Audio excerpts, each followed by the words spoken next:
কিছু জিজ্ঞাসা ও করে আমার বাসায় অনেক বড় ফ্যান আছে জানো অনেক জোরে জোরে বাতাস খেতে পারে না বুঝছো যাবা আমার বাসায় চলো নিচে চলবেন বলে আম্মু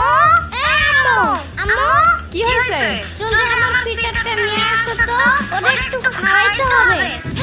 ওরা আমার পেটে আনছস আমি সামার বাসায় গেছিলাম তারপর দেখছি ওরা খায় বসে বসে কাঁদতেছে বুঝছো পরে আমারও দেখে বলে আমার সাথে নিয়ে যাও ইয়ামি